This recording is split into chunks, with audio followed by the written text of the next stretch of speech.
తిరుమలలో వైకుంఠ ద్వార దర్శనాలు కొనసాగుతున్నాయి. శుక్రవారం శ్రీవారికి అభిషేకం సేవ టైంలో తక్కువ దర్శన సమయం ఉంటుంది.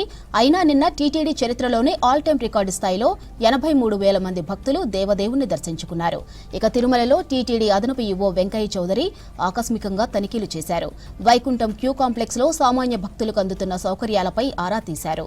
భక్తులు రాత్రి టైంలో బయట క్యూ లైన్లో ఇబ్బందులు పడకుండా చర్యలు తీసుకోవాలని అధికారులు సిబ్బందిని ఆదేశించారు వెంకయ్య చౌదరి.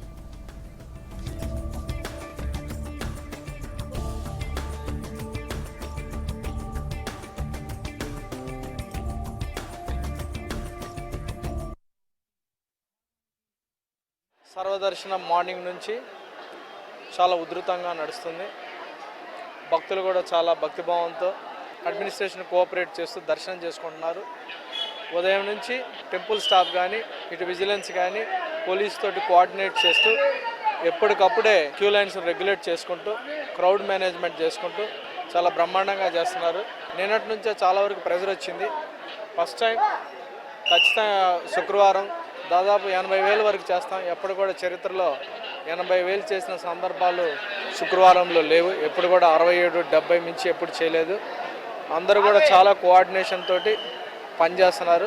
ఎలా అయితే మనం ప్లాన్ చేసామో ఆ ప్లాన్ ప్రకారమే పూర్తి స్థాయిలో ఎగ్జిక్యూట్ చేయడం జరుగుతుంది.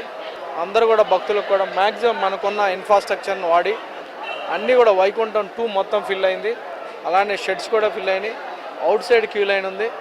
సో వైకుంఠం 1 ఖాళీ అయింది. అట్లీస్ట్ వైకుంఠం 1 మనం వాడుకోవచ్చు అని ఇప్పుడే మన వాళ్ళు వైకుంఠం 1 కూడా తీసుకుంటున్నారు. సో దట్ బయట చలిలో ఒక్క భక్తుడు కూడా లేకుండా అందరినీ కూడా మనకున్న ఇన్ఫ్రాస్ట్రక్చర్ ప్రకారం అందరినీ తీసుకొని భక్తుల ప్రయోజనానికే ప్రాధాన్యత ఇస్తూ వాళ్ళకి ఖచ్చితంగా అన్ని సర్వీసెస్ కూడా ఎప్పటికప్పుడే మానిటర్ చేస్తూ చేయడం జరుగుతుంది. ఖచ్చితంగా భక్తుల యొక్క చోట చాలా హ్యాపీగా ఉన్నారు. చాలా ఫాస్ట్గా మన ఏఐ కమాండ్ కంట్రోల్ ద్వారా నిరంతరం మానిటర్ చేస్తున్నాం.